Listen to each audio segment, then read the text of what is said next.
Hey, what's up guys? Spencer Rhodes here, and I did some research and found a few articles detailing Scott Gimple recently making an attempt, I use that word, attempt to defend Carl's death on The Walking Dead.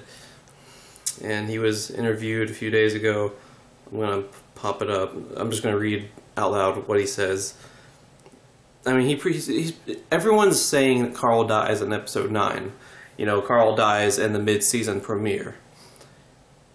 Which, I mean, you know, there's really no point in denying it. He was bitten. He's been bitten for a while. He's been in a place that you can't remove or do anything. And he's already showing a lot of symptoms. He's dead. He's fucked. He's screwed. You know, he is going to die in episode 9. He is going to die in the mid-season premiere.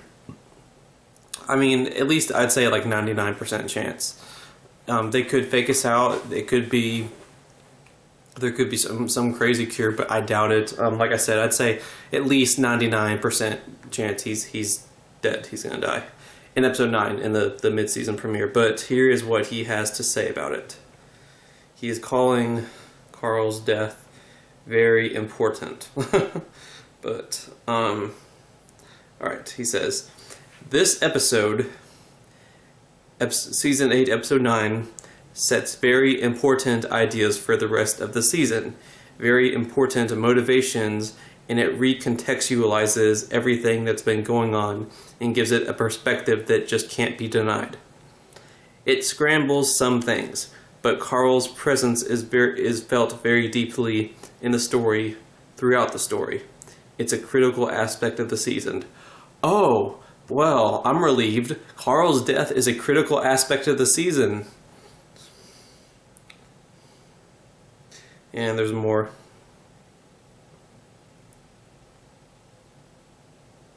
Them deciding who they are going to be is certainly part of it, and how they might be able to win this thing and also rethink the entire effort to beat Negan rather than find another way.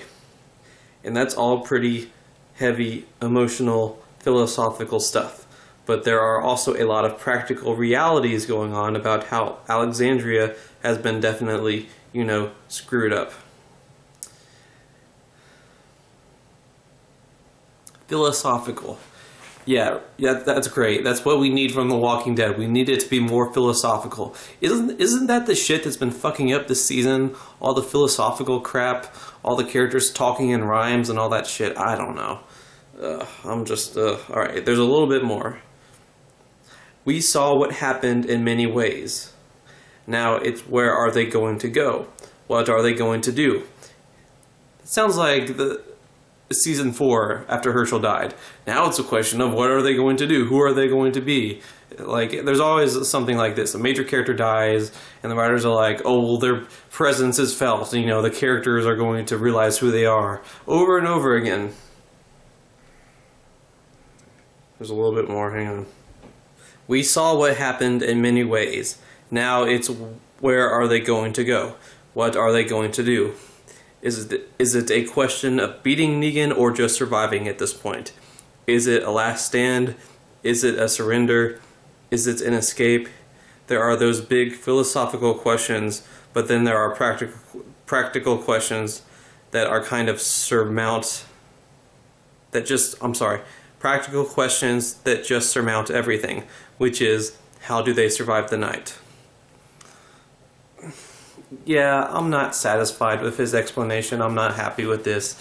The whole philosophical crap, that's been plaguing this season. It was plaguing the season before it, having characters talk in rhymes and having characters change only after other characters that we like more get killed. It's just, I don't know. I don't like it. It really just seems like a repeat of the season 4 mid-season finale, when Herschel died and their base got destroyed, and now the characters are kind of screwed up in the head, and they're, you know, they're learning and develop and realizing who they are, and I mean, I don't know why he's even trying to tease us. Oh, are they going to surrender? Are they going to survive the night? Of course they're going to survive the night. It's Rick, Daryl, Michonne, all them. I mean, what, you actually expect me to think they're going to get killed off? Or are they going to survive? Oh, it's more of a practical situation. He's just building up suspense when there's no suspense. I mean, I suppose if you're like a 10-year-old, you might actually be worried about someone besides Carl dying. I mean, yeah, like a minor character might die, but... yeah, I just don't like this explanation. I don't like the explanation for Carl's death. The whole philosophical thing. We don't need more philosophical bullshit from Scott Gimple. He needs to take that shit out of there, start having characters talk like normal people again, and take the philosophical crap out of the equation. And with Carl's death, like I said, I'm just not satisfied. Pretty much what Scott Gimple is saying is that Carl's death is going to be what causes the characters to lock up Negan.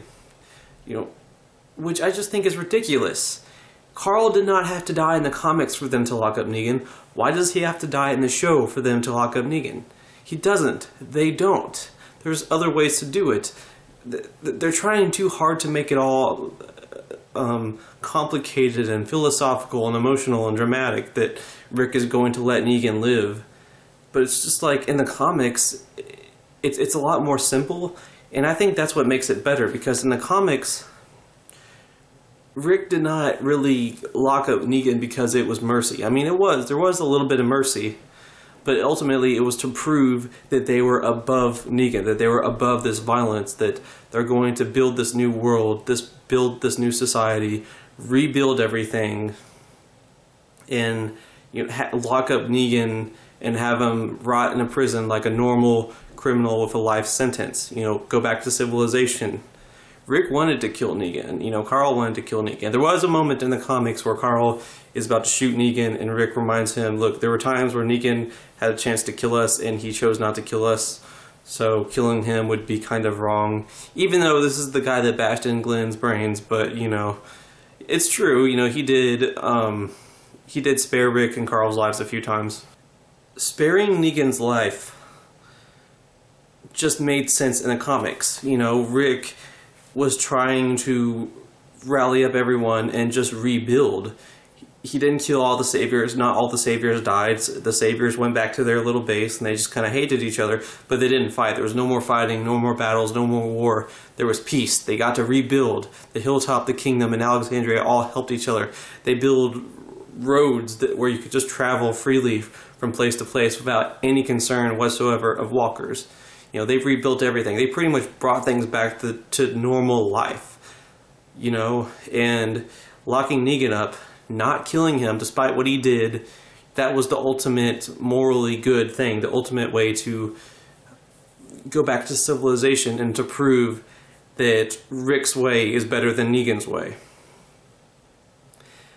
Why can't the show just do that? Why does it have to be all dramatic and philosophical and... wait, mercy! I should have mercy because that's what this dead person wanted. It's just... the show takes things from the comics.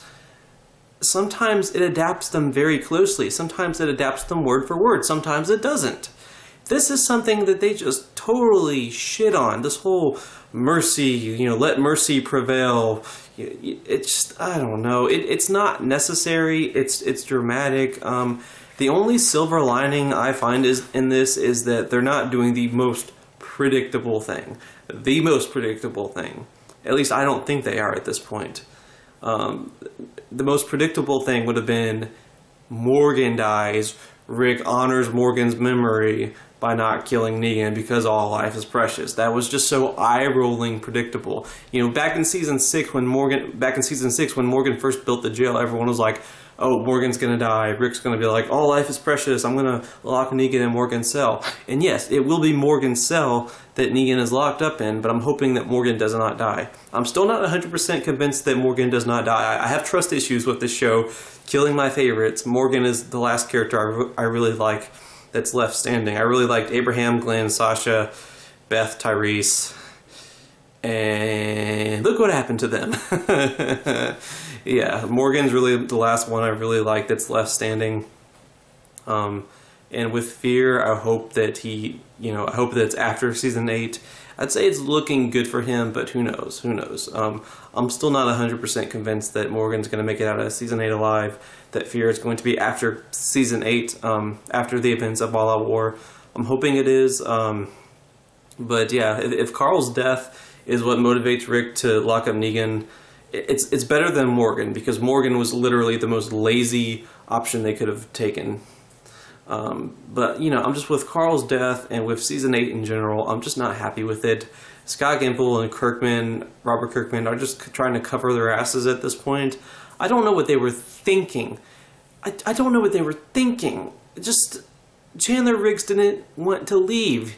He could have stayed another couple of years, at least until season 9. I feel like killing Carl in season 9 would have been better. At least he would have had that new beginning, a little bit of new beginning, a little bit of the new beginning Carl that we were so excited to see that now we're not going to see. And he had gotten so much comic material adapted, and for what? To die? It just, when you read the comics and then watch the show, Carl's death just feels wrong. It's just out of place. It looks like something that was done at the last second. It's lazy, it's stupid, it's bullshit, and Robert Kirkman and Scott Gimple, neither of them have said a single thing that even begins to justify it. It's just the same predictable, ambiguous crap that they've always said when they do something stupid like the cliffhanger or Beth's crappy death, or the bottle episodes. They're not really good at defending themselves, and they usually just spit out a bunch of bullshit. And that's what we got right here. We got more bullshit. At this point, I just don't care. Fuck Robert Kirkman, fuck Scott Gimple, and fuck AMC. The Walking Dead is a lost cause. I'm sorry. I hope it comes back to being good again, but at this point, it's just not. And all the bullshit, out of this world, philosophical, deep thinking crap that Scott Gimple spews, all of that stuff in the world is not going to make up. It's not going to excuse or make up for or defend all the mistakes he's made. It's just a lost cause. The Walking Dead as a TV show is just a lost cause. I hope it's good. I hope it goes back to being good. But at this point, it's just a lost cause. But that's just how I feel. If you love the show right now, if you love season 8, believe me, I envy you. I wish I could feel that way. I wish I could feel the same way you feel, but I don't. But yeah, that's basically how I feel about the whole situation. Let me know what you guys think in the comments below. Don't be shy. Hit that like and subscribe. I'm not going anywhere. Please, please hit that subscribe button. We're at 29 subscribers right now. First goal is 250. Once we get to 250 subs, I'm going to make a celebration video. I'm going to try to make it really cool, and hopefully it'll be exciting. But yeah, I'm Spencer Rhodes, and I will see you guys later. Bye!